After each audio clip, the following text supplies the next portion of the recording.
They laughed when Earth joined the Galactic Assembly. They called humans fragile, soft, short-lived, weak. But 10 cycles later, the entire galaxy knelt before one human commander. And the same aliens who mocked humanity now whispered his name in fear. When Earth was first discovered by the Galactic Assembly, it was considered a curiosity, nothing more. The Assembly had seen thousands of species rise and fall. They measured strength in predictable ways: physical durability, lifespan, psychic power, advanced energy manipulation, and military capacity. Humans failed almost every category. Their average lifespan? Barely a century. Their bodies? Fragile compared to armored exospecies. No natural weapons. No telepathic abilities. No plasma-resistant skin. When Earth's ambassador stepped into the Assembly for the first time, the chamber shimmered with bioluminescent beings, crystalline minds, and titanic war species encased in living armor. The laughter wasn't subtle. The Threxians, a warrior race standing nearly 12 feet tall, called humans softbones. The Zephyri Mind Collective dismissed them as chemically unstable mammals. The Valori, who lived for 1,000 years, openly pitted humanity's short existence. They asked one question: how can such a weak species survive the greater galaxy? Earth didn't respond with anger. They responded with curiosity. Humans asked for trade routes, knowledge exchanges, exploration rights. The Assembly allowed it, not out of respect, but amusement. Humans were seen as harmless, and harmless species were easy to ignore. But while the galaxy measured strength in muscle and lifespan, they failed to measure something else: adaptability. Within 5 cycles, humans had learned 3 alien languages. Within 6, they had modified alien engines to run 12% more efficiently. Within 7, human engineers had solved a stellar drift problem that had confused a 1,000-year-old species.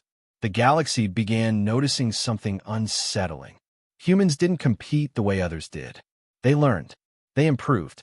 They evolved, not biologically, but technologically. And among those early explorers was a young fleet officer named Commander Elias Vorn. No one knew it then, but he would become the most feared name in galactic history. The galaxy had always been ruled by balance. Powerful species formed alliances. Stronger species absorbed weaker ones. It was predictable until the Carthel Dominion arrived. They came from beyond mapped space. Unlike the Assembly species, the Carthel did not negotiate. They consumed. Planets were stripped of atmosphere. Civilizations were erased. Entire star systems went dark. The mighty Threxians fell in 3 weeks. The psychic Zephyri were overwhelmed by antineural dampening fields. The 1,000-year Valori fleets burned in orbit. The Assembly panicked. For the first time in recorded galactic history, fear spread. And the humans? They were ignored again, too weak to matter, until Commander Elias Vorn made a proposal. "Don't meet force with force," he said. "Meet force with unpredictability." The Assembly scoffed, but they were running out of options. Human fleets were smaller, less armored, less powerful, but they were faster. Instead of direct confrontation, Vorn used hit-and-run strikes, supply disruption, sabotage, cyber infiltration. Humans studied the Carthel patterns. Where other species relied on tradition, humans rewrote tactics mid-battle. When Carthel ships adapted, humans adapted faster.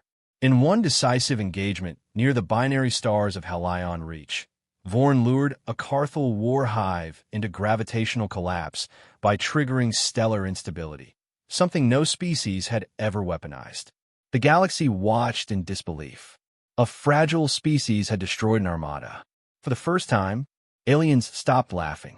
Commander Elias Vorn didn't look like a conqueror. He wasn't genetically enhanced. He didn't wear ceremonial armor.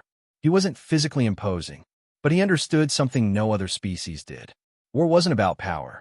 It was about decision-making under chaos. Vorn studied alien psychology. He exploited overconfidence. He used decoys, misinformation, and unconventional physics. Within 2 cycles, human fleets were leading joint task forces. Within 3, alien admirals were asking for human tactical advisors. Within 5, Vorn was appointed Supreme Strategic Commander of the Allied Assembly, an unheard-of position. A human leading species that once mocked them. Under Vorn's leadership, humanity introduced modular fleets, AI predictive combat algorithms, and adaptive ship morphing hulls. Humans didn't have stronger bodies. They built stronger tools. And when the final confrontation came, the siege of Carthel Prime, Vorn made a choice that changed everything. Instead of annihilating the Carthel homeworld, he offered surrender terms. It shocked the galaxy. Mercy? To a species that consumed worlds? But Vorn understood long-term stability over revenge. The Carthel accepted, the war ended, and the galaxy entered its first true era of unified governance. Led by a human, peace did not weaken humanity. It elevated them.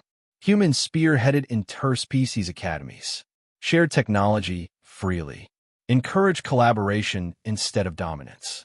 Where older species hoarded knowledge, humans distributed it. Within decades, disease was nearly eradicated across 400 systems. Trade routes became safer than ever before. Mixed species colonies thrived. Aliens studied humans now. They tried to understand how such a short-lived species could think so far ahead. The answer was simple. Humans valued legacy over lifespan. They built for futures they would never see. And Elias Vorn? He refused any title of emperor. He established a rotating leadership council instead, because true power, he believed, wasn't control. It was influence. When he finally retired, entire star systems dimmed their lights in respect. The once mocked species had become the stabilizing force of the galaxy. Centuries later, alien hatchlings still learn about the human era, not as conquerors, but as guardians. In the Grand Assembly Hall, a statue stands.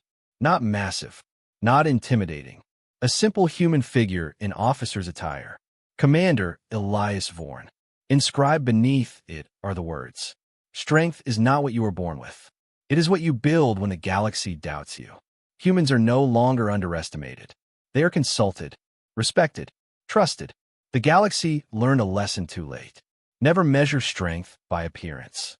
Because the softest species can reshape the stars. And that is how one human ruled the galaxy. Centuries passed.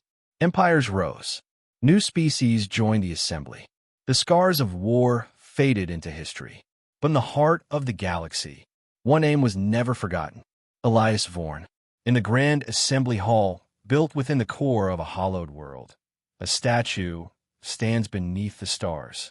Not towering in dominance. Not carved in rage, but calm, steady, human. Around it gather species that once laughed at Earth. The armored Threxians, the ancient Valor, the luminous Zephyri, and even the reformed Carthel. They do not kneel out of fear. They stand in respect. Because the galaxy learned something that day long ago. Strength is not measured by size, not by lifespan, not by how loudly you roar. Strength is measured by how you rise. When a universe underestimates you, humans were fragile, yes, but they were adaptable, relentless, visionary, and when given the chance to rule through fear, they chose unity instead.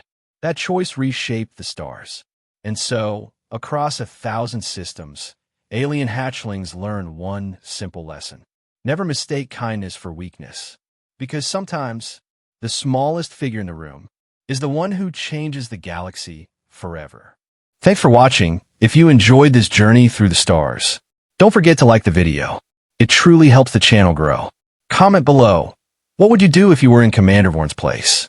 And subscribe for more epic HFY stories every week. Together, we're building a universe of our own.